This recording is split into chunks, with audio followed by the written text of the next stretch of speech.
Good afternoon, everyone, and welcome. I'm so glad that you are here. My name is Nanette K. Hartley. I am the instructor for this particular course.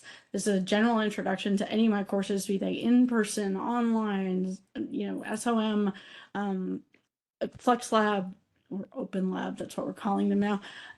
Doesn't matter. This is a general introduction to any of those things. So I'll show you some information that you should be able to see as a student from the view that you will have. We'll talk about those things so that you can get familiar with some of the stuff that you're going to need to use. Then there'll be a secondary video that I'm going to do that's specific to the lab for your section. There'll also be another video that talks about AI use in the classroom. And that's because we are now starting to put that together. I'm on a committee for that. So we'll talk about what we can use in the classroom and what we can't use in the classroom, how we can use it, what we can do, that kind of stuff. So there'll be that as well. So, Nanette K. Hartley, I am your instructor for this particular course. I prefer to be called Nan. I'm actually a fairly diminutive person, so 3 letters is perfectly enough for me. If we happen to be interacting, whether it's email, in person, whatever, I really don't care what you call me. You can call me Professor, you can call me Dr. Hartley, you can call me Nan. I don't care. Okay, as long as I know you're talking to me, that's all that matters. Couple of things about my bio. You'll be able to find my bio in the content section. When you come in here, this under construction will go away, so you will stop seeing that. Notice that there are Legos everywhere. I'm kind of a Lego girl, so there are. This is the start here that you'll see. These are all the things that you need to do in the beginning of class to make sure that you get set up appropriately. Okay, there are specific instructions that we're going to talk about, but there's some checklists for things to look at to make sure that you've walked through all of the documents. There's some homework assignments that you're going to have to do by the 23rd of class, the 4th day of class. You need to come back and check the video, check the announcements. There's an introductory video. Hey, you're watching it, so you found it. I'll show you the schedule, generally where the schedule is. This schedule that I'll show at this point is only an idea of what you'll be looking at. It'll look just like it, but it won't have the right dates. We'll talk about using ALEKS, how you get into ALEKS, what that means, what's in there. We'll talk about where the PowerPoints are, if they go with the lectures that I will give. We'll talk about the worksheets that are present. We'll talk about the exam handouts. We'll talk about the lab components, and again, that's going to be specific to your course. I have office hours. I hold my office hours either in person, virtually, or i.e. via WebEx, or I can do them via email. So I can do email questions as well. There is a list of my availability. It's actually my door card for my office. So you can see when my office hours are. They're almost always 1 to 3 on Monday afternoon. That's a virtual one. 10 to 2 on Wednesday, 1 to 3 on Wednesday. Those are in person or whatever. So I will be in my office for that one, so you can see me in person. And then Thursday, 1 to 3 as well. Understand that my office hours are also incorporating some other things. So I have advising students that may need to make appointments with me. And so if they're there, we're going to have to, make some arrangements for that. I also am on call for advising. So I may get a phone call that I have to take during that time. So work with me here. There's also a checklist for success, things that I recommend about how we're going to do this class. Okay, so that's your introductory thing. Now, this should be visible to you as soon as I'm ready for the course. I try to do it very early, but it's guaranteed by the first day of class. Okay, so that will be visible to you. Not all sections will have this available at this time. Okay, and as you'll notice, this one doesn't have a link to the introductory video because, shockingly, I'm recording it. So there is that. Now, my bio, you can find under content, and there is under the course documents. There's a whole bunch of stuff in here. And there's an introduction of me and who I am and some stuff. So you can read this. I'm going to walk through it just a little bit. I have a PhD in chemistry. I got my undergraduate degree from the University of California, Riverside. I am a West Coast girl. I grew up there and I absolutely adored it and I miss it. But I'm here now and I'm learning to adjust. We've been here about 13 years now. I got my PhD so once I got my bachelor's, I went to Iowa State for a year, dropped out because I hated that university, worked, and then moved to Arizona State. And at Arizona State, I did successfully complete my master's and my PhD in analytical chemistry. Analytical is how much of what is where. So it's asking all of those things about what's present here, how much of it is there. It's a lot of the let's answer the questions about this stuff, and that's the part that I liked. So I do have experience teaching, oh god, all kinds of things. I started teaching here in 2013 as an adjunct. I had a full-time job. I eventually quit my full-time job and started teaching full-time here. That was about 2.5 years ago. And I took the position as the coordinator almost December. Is that when I did that? I can't remember. But that gives me the ability to, decide who teaches which class and that kind of stuff. So it gives me a little more flexibility. I also get to see some of what's not working for you guys so that I can help direct how we address those things to try and make sure that things are working better for you. So that is a concern of mine. Just while we're on the whole teaching thing, teaching is a big deal to me.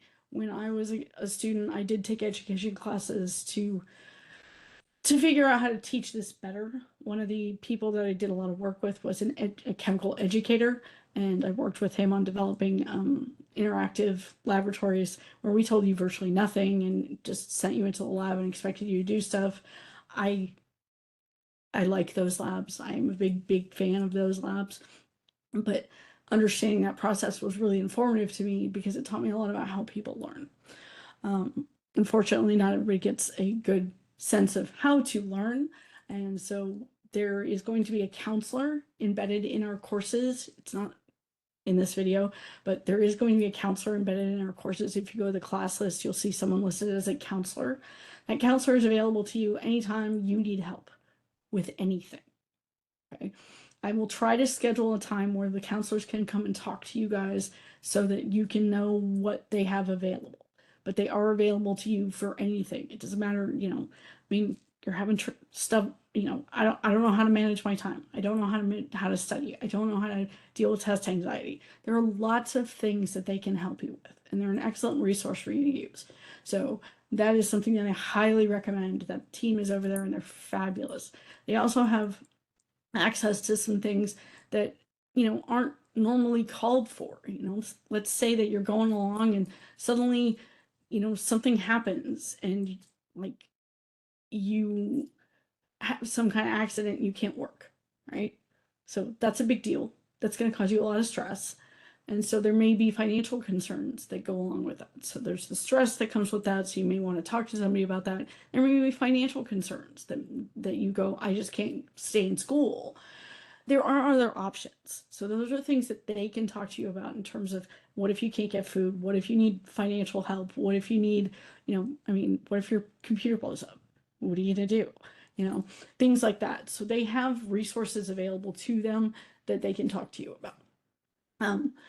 My teaching philosophy is probably going to annoy the heck out of some of you. I use something called the Socratic method. What that means is that I kind of expect you to do some of the work on your own. I want you to come to class prepared. I want you to be reading the stuff that you're supposed to read, and we'll talk about where you can find that before you come to class so that you're not experiencing that material for the first time when I'm talking about it, okay? You'll find that your retention is better if you have that, some idea of what's going on, and then we talk about it, and then it helps to cement that information to you. I like to ask a lot of questions. The reason I ask questions is because I need to know where you are. Now, I may not physically be where I can hear what you're saying, but I want you to think about, do you understand? Do you know how to answer the questions that I'm asking? Do you know what's going on? Because if you don't, then reach out. Okay, it's my job to fill those gaps for you. And I understand that I may not be the right voice to fill your gaps. Not everybody likes my way of teaching. I get it. So there are other instructors in the department that you can talk to. I have no issue with you talking to any of our instructors. And you will get office hours for our other instructors so that you can talk to them. Okay. That means that, you know, not only do I have a lot of teaching experience in all kinds of things, but I'm very passionate about what I teach and how I teach it. And it is my absolute belief that while you are here for whatever purpose you are here, you need to get over this hump. And hopefully it's just a hump. And that can then get you to wherever you want to go. But this hump doesn't need to be a mountain. Let's try and make it tiny. Let's try and make it enjoyable. Let's try and make it fun. And let's see what we can do to make this not painful. Okay? So that's my goal there. If you're running into issues, talk to me about it. We can do stuff, but I need to know. And I need to know before it snowballs. So if you're starting to get behind, talk to me about it, because there are extensions that we can give. If you need more time, there are ways that we can talk about doing that. You know, there are things that we can do, but I can't do it if you want to have a conversation with me. Okay. Now, a little bit about the structure of our course. In that checklist, this checklist that you've got here, the start here, one of the things that this checklist is going to ask you to do is to look through all of this information. So this is how you get a hold of me. This is where you'll see my availability. So this will show you what my, you know, what my office hours are, because they may not be exactly what I said. Sometimes they have to change. Generally speaking, where I am, the classroom numbers on here are not necessarily correct for the term and the times and whatever, you know, I mean, those things are going to change, but you will have access to one of these in your shell that will give you information. You will see that there is a link here for my WebEx. So if I ask you to meet me via WebEx, that is something that you will have to deal with. Okay. I need to fix my link. So give me a second. I just noticed a typo, so I need to fix that. So there is a link there that if you have to meet me via WebEx, that's where we're going to meet. So we will do that. I can also meet over Zoom. I can, my office hours, phone, WebEx in my office. We can talk over email. Okay. Not a big deal. It is a great idea for you to set an appointment with me. That way I know that you're going to be there and you're going to need some help. And that way I can make sure that I don't have like 8 million people trying to talk to me at one time, because it's kind of hard for me to do that. Right. And I am available outside of these hours by arrangement. Okay.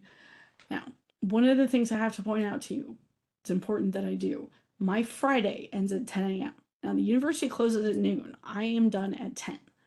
Okay? So if you send me a communication Friday afternoon, I may not respond to it until Monday. Depends on what I got going on that weekend. Sometimes I don't have access to my email all the time. So I may see it, I may not. Okay. And even if I see it, I may not have time to deal with it. There are things that happen that I just may not be able to. So I will respond to your email as fast as I can during the week. All right. You can expect a response within 24 hours. Even if it's just to say, I don't have time right now, I'll get back to you whenever. But, you know, on the weekend, I am a little less available. Okay. And that weekend starts Friday at 10. Now, I'm also usually in lecture Friday morning. I tend to teach Monday, Wednesday, Friday lectures. So I'm not really available on Friday at all. Not really. So just be aware of that. I understand that people, you know, if you're in one of my online sections, you may have things that come up over the weekend. I get it. I totally get it. Let's try and avoid problems with the exams. So let's make sure that we're set for the exams before that. But other than that, I will do my best to be available to you. So that's my availability, and how you can get to it. There is an introductory video, which of course you'll be watching. The departmental syllabus. So this is the syllabus for the department. It tells you what this class is about and what it's for and what the prerequisites are. And, you know, the textbooks, oh, I need to fix that too, because the textbook is no longer the 14th edition, it's the 15th edition, but that's okay. It's not a big deal. That's what our textbook is. You have a physical copy? No, you don't get access to a physical copy. You get an online copy. If you want to get a physical copy, we'll talk about how you can do that. The lab manual is available in here. I'll show you where that is. You need to have a scientific calculator. That's it. You got to have one. You only need a lab notebook if you're in 111. It is not required for 110. If you're in a physical lab, you will need safety glasses. That is non-negotiable. Okay. Other things that you can get, there's the solution manual for the text. You could get a lab apron if you wanted. Those can be useful. If you're in a physical lab, you absolutely cannot wear shorts or sandals. Neither one. You'll find a list of the course objectives. You will get asked how many course objectives there are. This is where they're located. This is information on the grading. Okay, so in D2L, which is your official grade book, this is what you will see. Your final exam is 20% of your grade. Your classroom tests, there are 3 of them. That's 35% of your grade. Your homework in ALEKS is 20% of your grade. And your laboratory is 25%. Now, how that's broken down, I will discuss later on. All right. If you have accommodations, please make sure that you go through the proper channels to make sure that those come to me. That can be done through the portal. You should have access to a computer. Academic misconduct is a big deal. We'll talk more about that when I talk about the ChatGPT stuff, so I'm not going to do a lot about it. Electronic devices. Okay. The only thing I'm going to say about it, if you're in an online class, does it matter? As long as you're not taking a test, I don't care. If you're taking a test, you get your calculator. That calculator cannot connect to the internet in any way. There is a calculator in D2L, but it doesn't, or in the Respondus Lockdown browser, it doesn't work very well. It's not very good for scientific calculations. So even though it's supposed to be, I wouldn't use that. So nothing that can connect to the internet. As far as calculators in, physical tests, same rules apply. Okay. No electronic communications during the tests. Now, do I expect you to be paying attention in class? I would prefer it. I mean, I'm not just standing there for my own entertainment, so I would prefer that. But, that's entirely up to you. One other thing I'll say, if you're in a physical lab, while you can bring your computer in and you can bring your phone in, you can do lots of things like that. Anything that happens to them is your responsibility. You have taken the risk to bring those things into the lab and have them exposed to the chemicals. That means that they can get chemicals on them that can hurt you later. That means that they can get destroyed. That is not our problem. Things along those lines. So you need to be aware of that. As far as attendance goes, we don't take attendance. We're not an attendance-based university. So that is not something we have to do. However, for the military, we are required to state what your last date of attendance was in the event that you get certain grades. So that will be monitored. If you're in an online course that is done through your last access to D2L, for me, in an actual like in-person class, I do take attendance. So that will be done. And that way I will know when you guys were there. Okay. Ta-da. I expect you to be civil to me and others around you. If you can't be civil to me and others around you, and I don't care if we're online discussion or what, then we're going to have problems. And that can become something that gets referred to the dean if it's absolutely necessary. Okay. There is academic assistance available to you, stuff that we talk about in terms of academic assistance. You can talk to me. You can talk to other professors for chemistry in our department. You can get a tutor. We have some tutors available. We also have tutor.com. And tutor.com is awesome. The people who work there know their stuff. You have to take a competency test before you can work for them. And it's rigorous. Actually, I would have to review a ton of stuff because I looked at it to be able to pass it. And I didn't feel like doing the work. So that's why I don't work for them. Okay. I've worked for them in the past. They are associated with the Brist Review. So no, or maybe Kaplan. I can't remember which one. I've worked for both. So they are very rigorous. You can absolutely use them, and they are available often. But what if it's 2 a.m.? What if it's 2 a.m. and you don't have anybody you can talk to? Well, that's not really true anymore, because there's something you always have access to.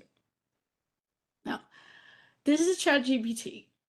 I'm going to talk about this specifically in its own video. But ChatGPT is an excellent resource for you to try and understand things. It can be used as a personal tutor.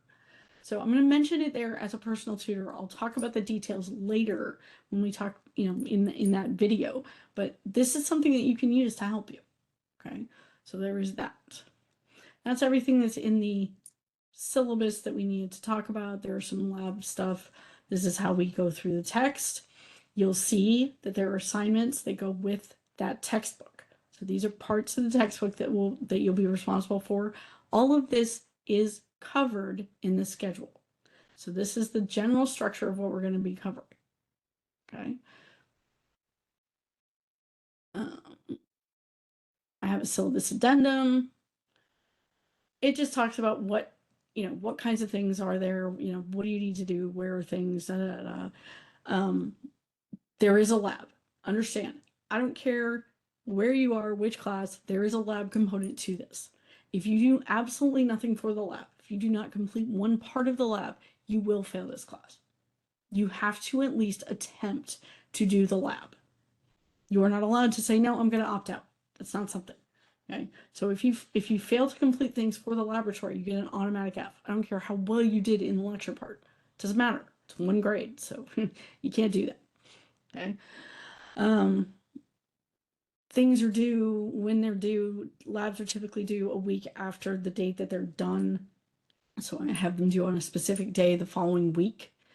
So if, like for instance, if your lab is Tuesday, Thursday, your labs are typically due the following Thursday. Okay? That gives you time to talk to me about them again. So we do also, I'll talk about that later. There are post-lab assignments. So they're not really quizzes. In some labs, in some sections, I have them in ALEKS. So it's a quiz that has a time limit for it. But there are post-lab assignments that you have to do. They're not meant to be taxing. If you're having problems with them, ask. The point is to get you to understand. It's not to penalize you for points. All of your exams will be taken, okay? 3 of them. You are required, I don't care how you're doing this, to show me your work. Now, what does that mean? That means if you do a math setup, and I don't care how simple that math setup is, I need to see it. Because let's just say that you divide 2 numbers, right? And you divide those numbers and you get the wrong answer. Well, if you set it up correctly, you should get almost full credit for that. But if you set it up wrong, you might get partial credit, you might get no credit. I have to see your work to see which one you get. So if it's a calculator error and you set it up completely correctly and your calculator broke, that's a 1-point deduction. If you use the right numbers but didn't divide correctly, like the numerator and the denominator are flipped, so it's upside down, then that's a 5-point deduction because you knew what to put in there, you just didn't do it right. If you screwed it up entirely, I need to see where you're screwing up. Where the numbers are going wrong, what it is that's faulty in the logic that you have so that I can try and get you back on track. Okay. That's why I do that. It's so that I can give you better feedback. Okay. Now it says that if you don't turn in your scratch work, you get no partial credit. That's it. If you choose not to write anything down and it's wrong, I give you nothing. So if you want partial credit, you should turn in that scratch work. That will be turned in, by the way, under assignments. So you'll see some drop boxes in here. It'll depend on which class you're in, which one you see. There's a scratch box for each exam and the final, no matter what section you're in. Okay, so that's where those get turned in. Extra credit. We need to talk about extra credit. Extra credit in this class per department policy is not available. However, on exams, I offer 10 points that you can potentially redeem. I call them redemption points. Now, you can do those extra questions and get extra points on any exam. So if you want to do all of them on the first test and get 110 points, that's fine. You can bank those 10 points. And you can use them to help you with later tests that maybe you didn't do so well with. That's okay. But that is the only extra credit you can have. That's it. There's no other opportunity. All right. I think that's everything I wanted to talk about with that. So that's my syllabus addendum. You will have a schedule. This is going to take me to the schedule for this particular course. It'll have this kind of structure. You'll see that there is a week. It has typically 3 lectures in it. You will cover 3 topics of material. It will tell you what chapters and sections go with that, and then what D2L homework, or ALEKS homework or quiz goes with that material. Everything we cover has homework and ALEKS that goes with it. So that is the stuff you do for points. What you'll see over here is the dates that they're due. Now, there are 2 dates here, one in black, one in red. The red due date is when it's actually due for full credit. If you turn it in after that, you can turn it in. There is a final due date when it is due at the end of the term. You can turn it in, it will be late, and so there will be a penalty associated with it. Penalty for late work. Penalty for late homework is 40%. Penalty for late labs is 50%. Okay, that is non-negotiable. All right. So if you turn it in past that date in red, you will see that there are points deducted because of that. Now the dates in black, you'll see that for this particular lecture, the lecture is given on the 21st, and then the homework is due on the 23rd. That's because we're going to start something else on the 23rd. So you need to be doing the homework in ALEKS to try and see if you understood. Every class we talk about new things that built on what we did before. So it's important that you do that homework before you do the next section. Okay? Now, if you get behind, there are ways that we can make that work. You know, if you have recorded lectures, great. If you don't have recorded lectures, if you're in an in-person class, I can make recorded lectures available to you so that we can try and help you get caught up. We can meet, stuff like that. But we build every single time. Stuff that we learned over here, we're going to need the next time. And it may not be the exact next lecture, but it's definitely going to come back. This is one of the first classes that most people have where they see that. Okay, and it's not just for this class. Everything you learn in 110, you're going to need in 111 if you take it. If you decide to take 211 and 212, the organic sections, you will need all of this there. It's cumulative. Okay, so you'll need those skills to be able to do that. All right, so that's how that works. Now, you will also see that there is a lab section. Depends on what section you're in, whether you see 1 line or 2. Okay, so that's whether you're in person or online. And it tells you which labs to do. Okay, anything that says VL is a virtual lab, that's an ALEKS. Anything that has a number, just a number associated with it, it'll say EXP and number, that's an in-person lab. Okay, so regardless of which class you're in. And it will tell you that this is the lab and or labs that you're doing. This is the post lab, and here is the due date for that. So there's just one due date listed. Okay, this is the day I want you to have worked on it. This is the date that it's due. Okay, there's that. There is a lab manual. The lab manual is relevant if you're in an in-person class. You will get copies of these from me during class. Is it relevant to those of you who are online? Yes, no, maybe. It's important to read this if you're going to take additional labs. Okay, you need to talk about the safety stuff and what are things that we need to worry about, and how do you keep a lab notebook and things like that, and what does a laboratory report look like, even though we don't necessarily do that. For 110, we use data sheets rather than lab notebooks, so you're not required to keep a lab notebook for 110 in my class. For 111, you are required to keep a lab notebook that will be in a composition book.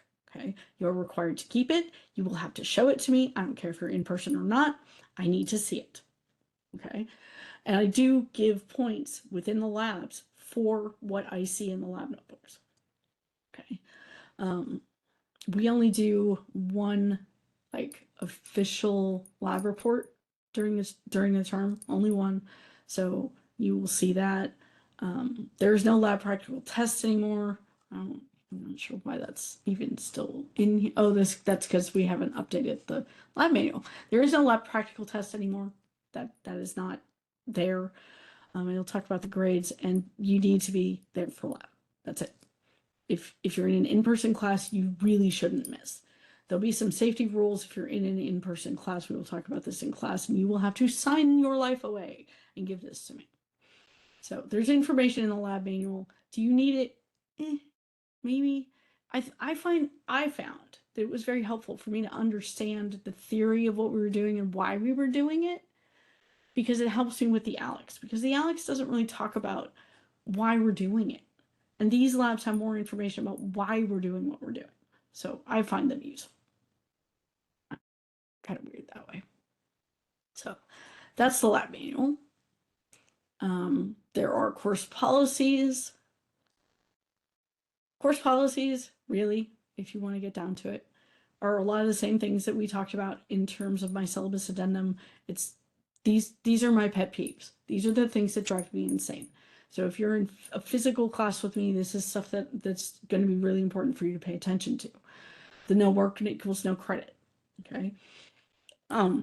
Stuff for, like exam handouts. You will be given exam handouts. You will have to show them to me if you're in an online class before before the test. You need to show them to me because I need to make sure that you're using the exam handouts I gave you and nothing else. You haven't written anything on them. Okay. You need to show your work. That has to include units. Units are essential. If I do not see units, I will not be able to interpret it, and that is it. Here's, how long it takes for me to get back to you, stuff like that. Some stuff about the lab itself. So if you're in a physical lab, we will talk about that. A lot of this has to do with that. Just trying to see if there's anything else in here. Okay, so that, again, all of that other stuff is lab specific. You will need to read through this, and I will talk about why you need to read through that. There are technology requirements. Now, this information is for you to read. This talks to you about the help that you can get if something goes wrong with one of the things that's in this list, right?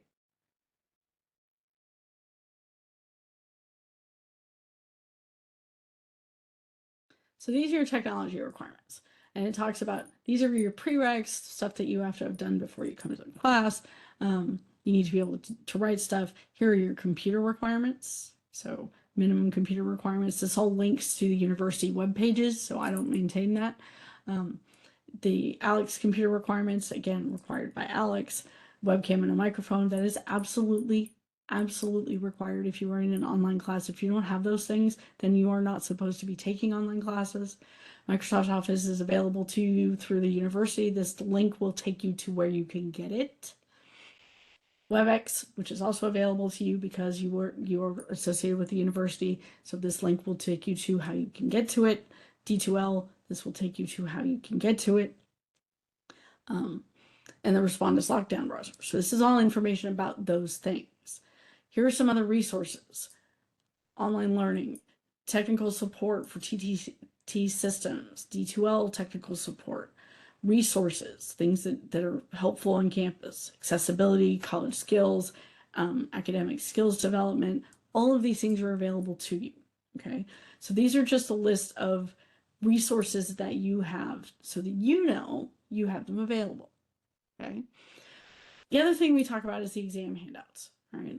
Now each term, I have a set of exam handouts. They're big. Okay. This is what you're allowed to use on test. If you're in a physical class, I will give you a copy of these. They will be laminated, so you will be able to use them. You can try to write on them, but you won't actually be able to. So, but this is the information that you're going to get on the test. Why am I telling you this now? Because you should practice with it. Get used to using these resources while you're not in a test, because then you'll know where everything is when you get to a test, so you can find it. Okay, there are conversion factors here. The periodic table is here. These are common polyatomic ions. All the ions that you will ever need are here. They include the charges, so you should never get one of those formulas wrong. Based on name, get formula, formula, get name. You should be able to do that for both cations and anions. This table, and you won't see all the numbers, some of them are too big for you to be able to see, has the mass from the periodic table that I have given you. That's the periodic number that you see there. And then the ALEKS mass, because they are different.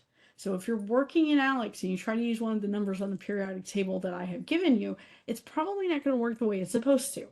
So make sure that you're aware that they're different, and this can show you those correspondences. I actually have an Excel spreadsheet that I put together for this that it can help me to calculate those things. That's perfectly fine. If you want to get one, I can help you.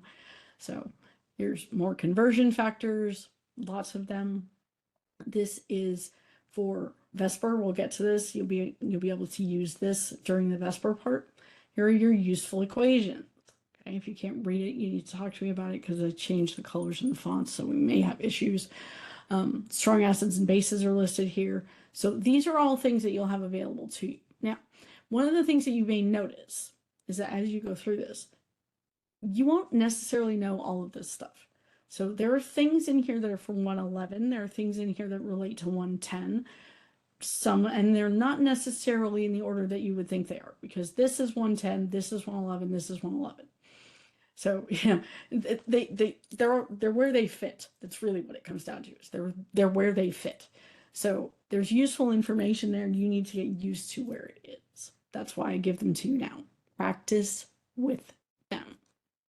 Okay, so that's that. Now, Alex. Let's talk about Alex. Alex used to be a little bit easier than it is now. And so I'm going to come in here and go back to content. And under course documents, notice you'll see course documents and opt in for Alex at this point. That's it.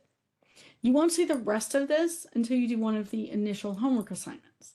So you have 3 initial homework assignments that you have to do and 1 other activity. There are 3 quizzes that have to be taken: the scavenger hunt, the acknowledgement activity, and the lockdown browser test. Okay, and those are required. If you don't do the lockdown browser test and you're in an online class, you will never see the tests. They will not become available to you. If you don't do the acknowledgement activity, you will never see the other content. And the scavenger hunt exercise is meant to make you go through all those documents that I just showed you. So yay. But you have to go through the acknowledgement activity. And I'm just going to go through this real quick because it doesn't matter how you score. So I'm just going to randomly pick some numbers. It doesn't matter. Because it doesn't matter what you score on this, you will still get to see other things. You just have to have done. So I submit that, and it says to me, oh, I didn't do so well. Don't worry about it. We'll talk about that later. But that's that. So I've now done that. And then if I come back to content, there's a bunch of stuff now. Okay, so there's more stuff here now that you've shown me that you're actually actively part of this class. I use that as my way to measure certain, to talk about not attending.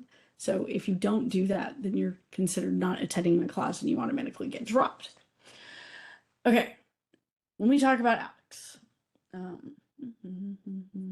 oh, one other thing I'm going to talk about: all quizzes that you guys do, be they initial activities or other quizzes, and there are some.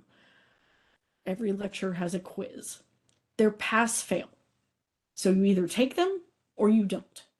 They are for my information, not yours. I mean, they are for your information. They're to give you some idea of what it is that I'm looking for in terms of those particular topics. A couple of things I have to mention. At the time of this recording, there is not a complete match between the lecture quiz and the material for that particular day.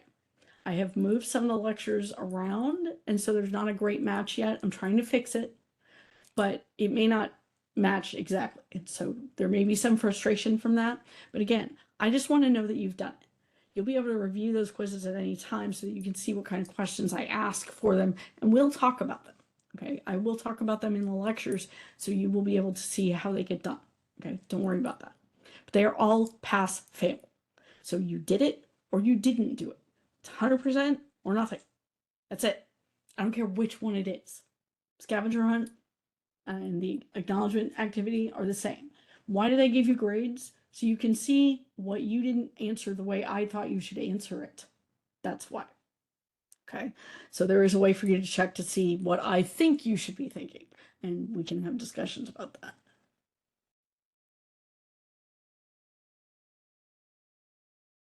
Okay. Now, For ALEKS, we have an online textbook. We have an online homework system. You can't opt out of the textbook and still opt into ALEKS. So you're required to opt in. It's absolutely required. If you don't do that, that's 20% of your grade gone. Gone. And if you haven't done the ALEKS homework, you're gonna fail. There's just no way, because it's absolutely necessary to look at those things to be able to pass my tests. It's just a necessary part of getting the information from me to you. Okay. So there's some information here about what it means to opt in and what the cost will be if you don't do it by the proper date. Okay. It will cost you more money if you don't do it by the proper date. So you have to have this done by August 26th for the time of this particular lecture. You will see in your class what time that has to be, what date that has to be done. All right. When we talk about the opt-in, there's a video to show you the opt-in procedure. And this will talk about, there's no sound for this. So it'll say, okay, we do this, and I'll talk about this in just a second. So it'll say you get to click this thing, and you click it, you opt in.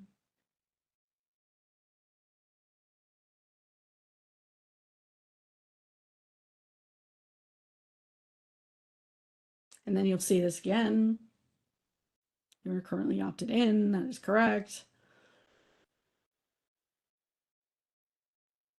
And you'll see that it's still here. You can then click on this and you'll get a code. That code you will need for ALEKS. Now understand that you can use ALEKS for a while without the code. It will allow you to do so, but a couple of things. If you don't give it the code in time, you will lose all of your progress. All of it. That's a problem. So make sure that you do your opt-in by when you need to do that. Now, when you do that opt-in and you get that code, that means that you will be billed for that access.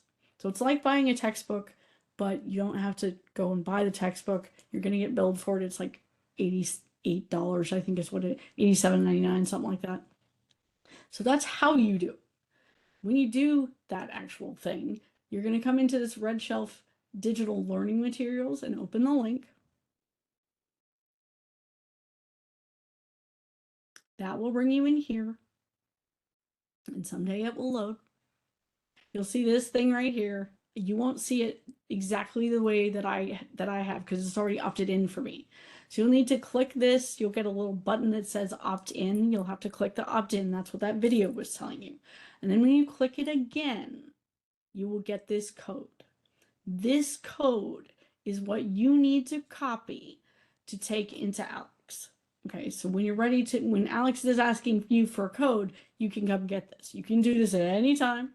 So if you do it and you didn't write it down, or whatever, that's fine. You can come and get this at any time. But that's where that code is. Okay, that code gives you access to the ALEKS homework and your textbook. So both of those things are extremely important. All right. Now, I can't go, so this talks to you about how to work in ALEKS, and I'm not going to show you this video. You can look at it if you want to. This will take you into ALEKS. Now, I'm going to do that, and it's going to fail for me. I'm going to tell you right now, it's going to fail for me. And there's a reason it's going to fail, and that's because I was viewing that as a student, and I am not a student, so I can't do it that way. So I'm going to come log into ALEKS through my own login. And this is the dashboard side of things for me. And I'm going to say, okay, I want to see this as a student. And it says enter student view. And I'm doing this again so that I can show you some stuff in here. Now, I can't show you where to put that code because I don't have that ability. All right. It's just not something I can do. But this will introduce you to ALEKS. You can skip this if you want. I will let you do it. So I skipped it. There is a tools tutorial. You will have to do that because you need to know how to move around in here. I can skip it. So I'm skipping it. I want to skip it. I said skip. Yay, I did it. There is an initial knowledge check. Your initial knowledge check has some stuff about basic mathematics that you need to be able to look at, and we'll give you the tooltips again. So you will need to do this. It will take some time to do this. This is looking at your basic mathematics skills to tell you if you have some gaps. If you have some gaps with your math, we can talk about how to fix that, how to close those up, because there is some work that you can do in ALEKS to close that if you need to, okay? So I get the option to say, I'm going to skip it. You can't do that. I can do that. But I get to. And so now I can say, okay, hooray. And this is you've mastered this thing and la la la, and hooray. So I can say continue. And now it's got this start my path. You don't care about that path. You don't. You're going to come up here and you're going to click this nice little line right here. There are two things that you need to be able to look at in here. One is the textbook, and I assume that this is where it's going to start asking you for that code. Okay. One of the other things is the textbook itself. So you can click here to get to the ebook, and that'll open your textbook. And then if you've been referenced to, say, chapter 1, open that up, and then it said section 4, handling numbers. This will take me directly to that, and I can read that here. Okay, so this is all the information from the textbook. So this is what I want you to do before you come to class. Read this before you come to class. Okay, so those are the sections we're expecting you to cover for each section. Now, that's the textbook.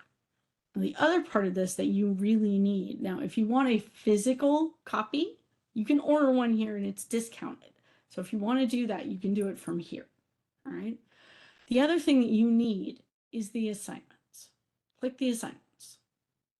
And then you will come into this lovely list and you'll see that you did the knowledge check and you got the review module, and now you've got all of this other stuff.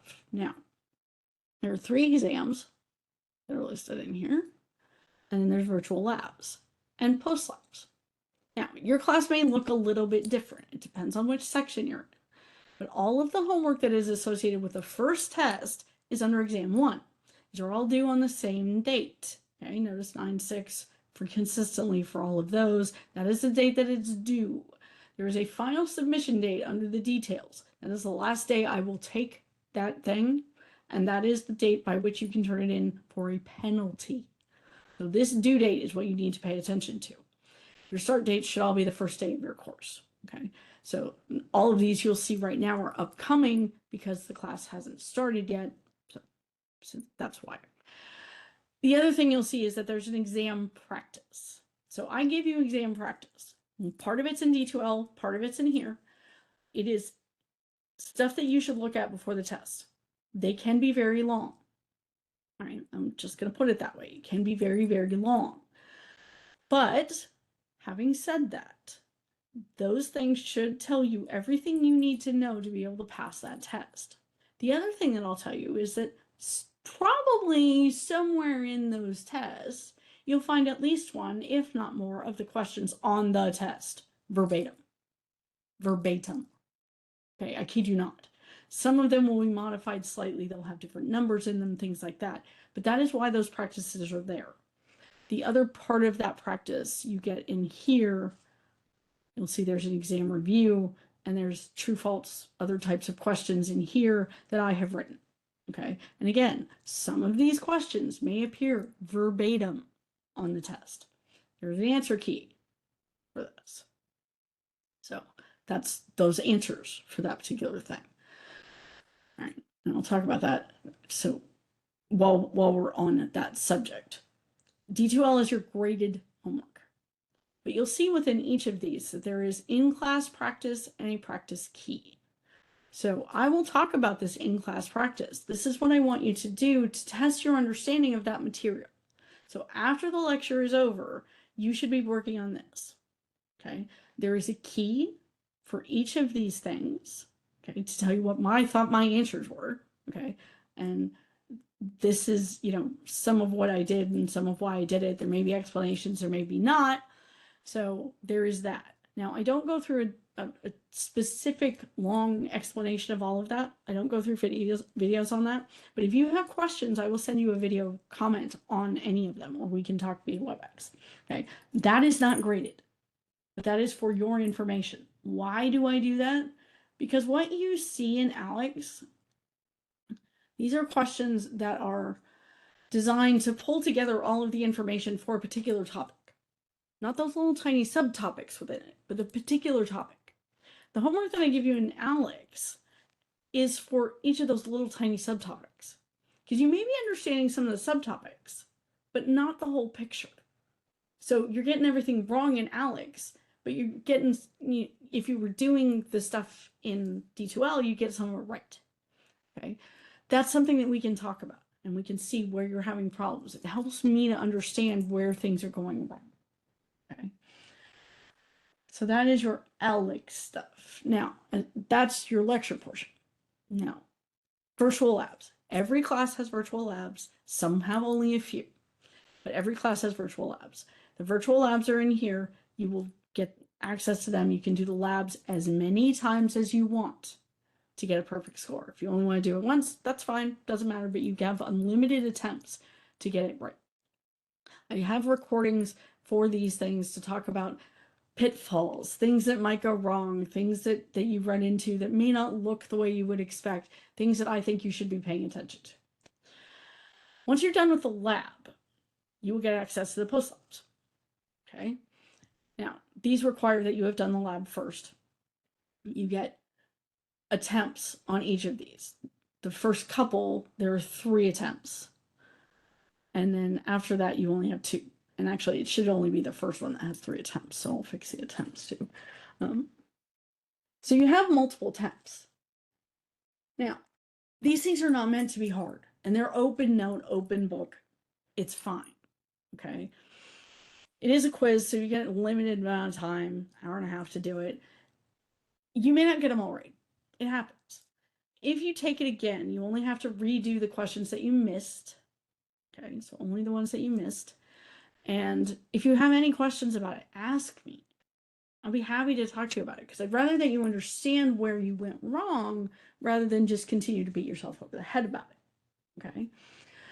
So you have that opportunity to do it again after you've talked to me or after you think you understand what's going on. Now, having said all of that, one of the things that you'll notice when I talk about these particular virtual experiments is that there's often some information in those labs about how to do these things, how to do the calculations. And I always make screenshots of those how to do this, and then screenshots of the data that I collected, and I show the calculations that I did to get it. Those I then use to take the quizzes, and it makes my life a whole lot easier, because that's where those questions come from. Okay, so it's something that you need to be able to work through. So that's everything for the ALEKS part of it. Okay, ALEKS is done. ALEKS can go away. And one more thing that I need to talk about in terms of assignments that you will be required to do, and that's the discussions. So there are quizzes. There's one for each lecture. It is due the day that the lecture was supposed to be covered. Okay. There are 3 discussions. One is an introduction. It's due by the 4th day of class. You need to come in and do an introduction of you to us. So if I were to say, unfortunately, I can't open this for you so that you can see it. There's instructions in here for what you need to do. And I'm going to come out of the view as student so you can see what it looks like. Because since I'm not really a student, I can't actually do it. That's why it looks like that. But you need to tell me in your answer, just like I've done, what's your name? What's your major and area of interest? And your name can include what you prefer to be called. Mine will.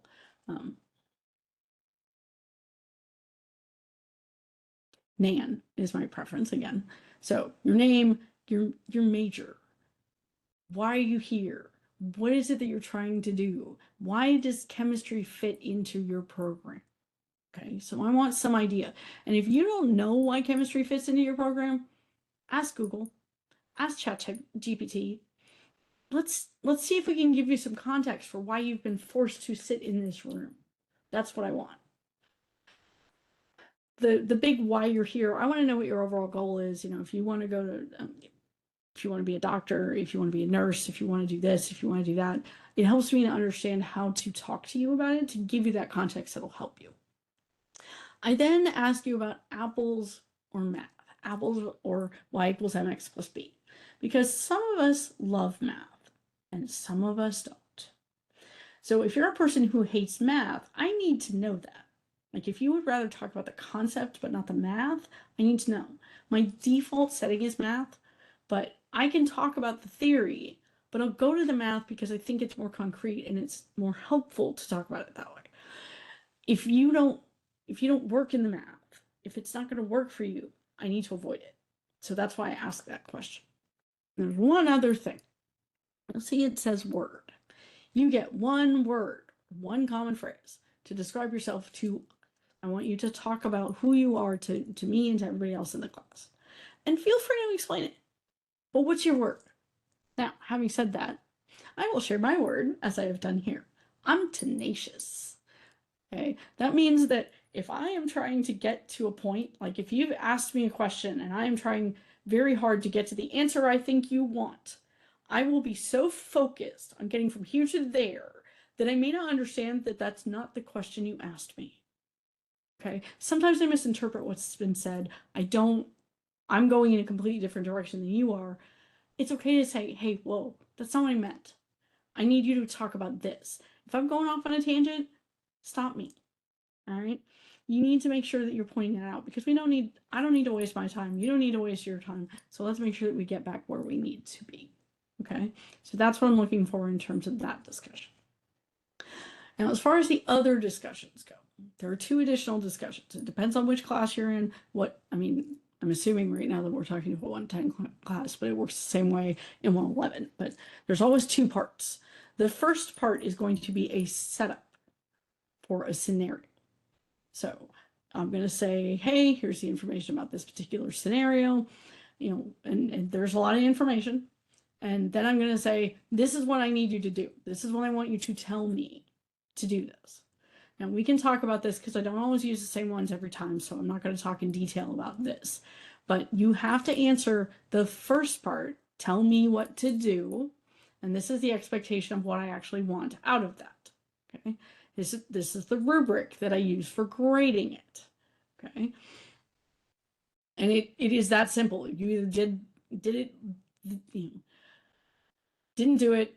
I gave some instructions, but I didn't think about everything I needed to think about. I gave some instructions and some things were considered, but not all of the things, or I gave stuff that made sense, that kind of thing. So they're fairly clear distinctions about what they are. You get the sub points, and then you get points for that particular discussion. Okay. The second discussion is always an interpretation of data. So it's going to be the exact same scenario, but then I'm going to hand you some data and say, now what? So it depends on what scenario we're talking about, what that's going to mean, but that's what that's going to look like. Now, when we get into the ChatGPT, I'll talk about how you can use ChatGPT for this and how you can't. Okay, but that is the other thing that goes into your grades. Your gradebook of record is in D2L. These are the things that hold on, that you will be graded on. Come on. Sorry, I should have showed you that before. These are the things you'll be graded on. There's your homework, all the stuff that goes into your homework, the labs, the post labs, the quizzes, which are a whole 1% of your grade, the exams, the discussions, which is 5 points or 5% of your lab grade, and then the final exam. Okay, so your lab grade is split 1 point, 1 part, 1% for quizzes, 7% for the post labs of your overall grade, 12% for the labs, and then 5% for the discussions. So that's currently how I've got this broken down. Hopefully I won't change that too soon. But so I think that's everything I wanted to talk about in terms of our introduction to this particular class. So that was long. I'm very sorry that I took forever to talk. I hope that wasn't like a big, huge drag out and I don't bore you to death, but welcome. I'm very glad you're all here. I'm going to get this and the other couple recorded, and then I will get this posted and I will see you guys soon. Thanks.